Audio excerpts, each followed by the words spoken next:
teman-teman, Assalamualaikum warahmatullahi wabarakatuh. Bagaimana kabar teman-teman hari ini? Semoga teman-teman dalam keadaan sehat dan selalu semangat. Jumpa lagi dengan channel Titi Setia.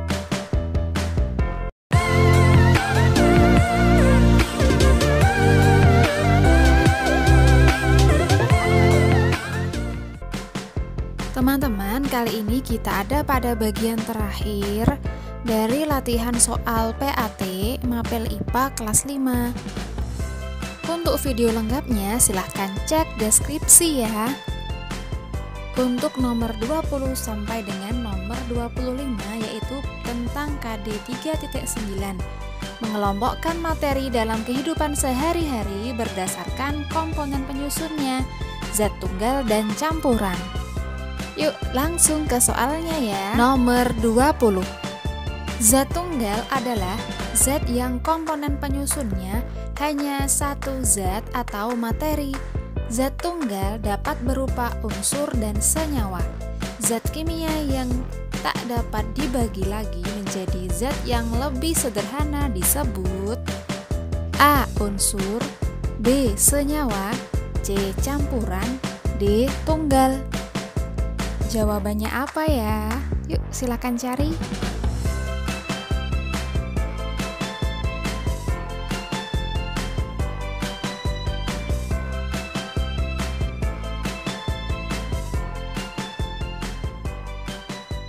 Jawaban yang tepat adalah A.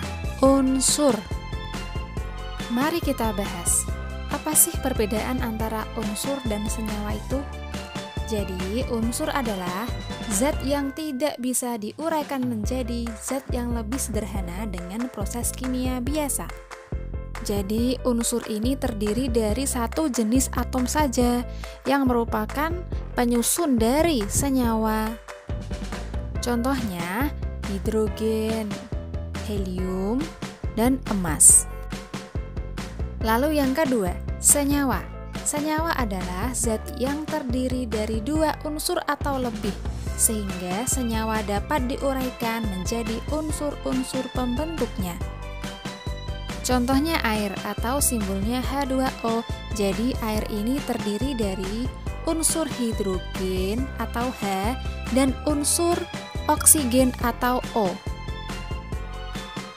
Natrium klorida atau simbolnya NaCl. Ini jelas terdiri dari dua unsur yaitu unsur Na natrium dan unsur Cl atau klorida. Bagaimana teman-teman? Sudah jelas ya perbedaan antara unsur dan senyawa.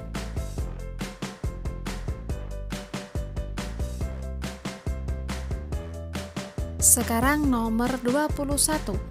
Di bawah ini yang termasuk zat tunggal adalah A. Besi dan tembaga, B. Air dan sirup, C. Gula dan es campur, D. Air garam dan es teh.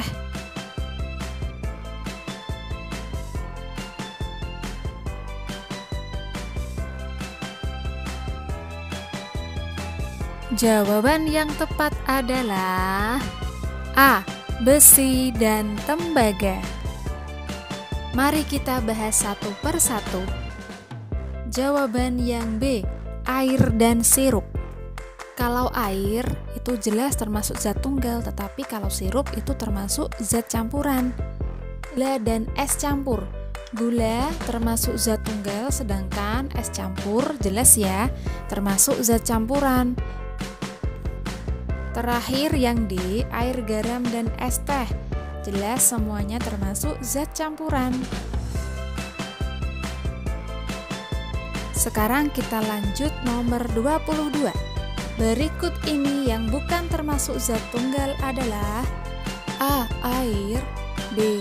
Emas, C. Es teh, D. Garam. Jelas ya teman-teman, jawabannya adalah es teh. Karena jawaban yang lain itu termasuk zat tunggal. Sekarang nomor 23. Campuran adalah zat yang terdiri atas beberapa jenis materi atau zat tunggal. Campuran dapat dibedakan menjadi campuran homogen dan campuran heterogen. Campuran di bawah ini yang termasuk adalah campuran A. Campuran air dan gula, B. Campuran tanah dan pasir, C. Campuran air dan pasir, D. Campuran kerikil dan tanah. Sebelumnya, teman-teman harus tahu apa itu campuran homogen, apa itu campuran heterogen. Campuran homogen adalah campuran yang zat penyusunnya tercampur sempurna. Zat penyusunnya tidak dapat dibedakan. Sedangkan campuran heterogen adalah campuran yang zat penyusunnya tidak tercampur sempurna. Zat penyusun masih dapat dibedakan. Sekarang kita kembali ke soal ya. Campuran di bawah ini yang termasuk campuran homogen adalah, jawaban yang tepat yaitu A. Campuran air dan gula. Air dan gula tercampur dengan sempurna. Zat penyusunnya tidak dapat dibedakan. Pilihan jawaban yang lain termasuk campuran heterogen. Zat penyusunnya masih dapat dibedakan. Sekarang nomor 24. Perhatikan beberapa zat tunggal berikut. 1. Air, 2. Besi, 3. Gula, 4. Garam. Yang termasuk senyawa adalah A. Air, besi, dan gula, B. Air, gula, dan garam, C. Besi, gula, dan garam, D. Air, besi, dan garam. Seperti yang sudah kita bahas sebelumnya bahwa zat tunggal itu ada dua. Ada unsur, ada senyawa. Coba kita perhatikan jenis zatnya. Dari nomor 1, air termasuk apa? Air termasuk senyawa. Nomor 2, besi. Besi ini termasuk unsur. Lalu nomor 3, gula. Gula termasuk senyawa. Lalu yang keempat, garam. Garam juga termasuk senyawa. Jadi jawaban yang paling tepat adalah jawaban yang tidak ada besi. Berarti jawaban yang paling tepat adalah D. Air, gula, dan garam. Sekarang nomor yang paling terakhir yaitu 25.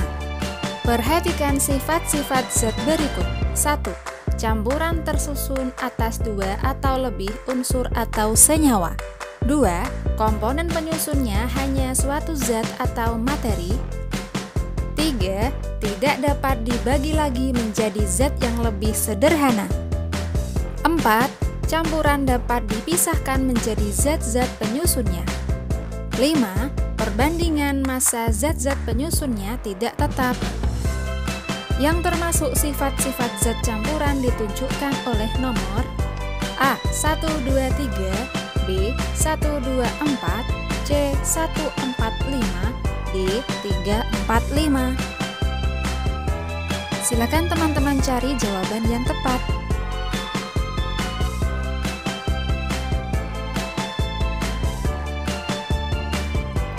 Kita bahas dari nomor 1.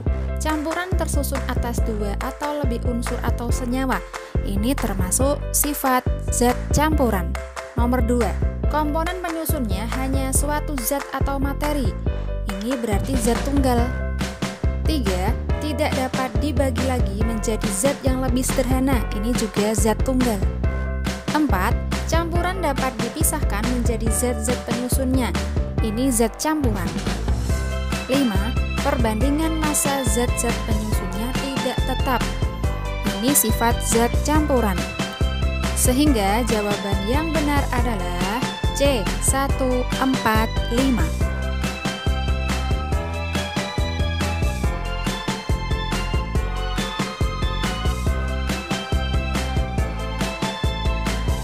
Sebagai pemantapan materi, silakan teman-teman perhatikan peta pikiran berikut ini.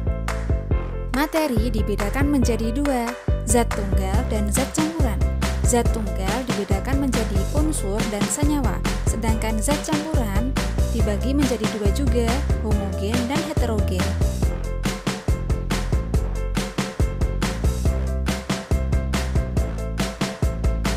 Nah teman-teman, akhirnya selesai sudah soal dan pembahasan latihan akhir tahun semester 2 kelas 5 mata pelajaran IPA. Semoga teman-teman mendapatkan hasil yang memuaskan. Tetap semangat dan sampai jumpa.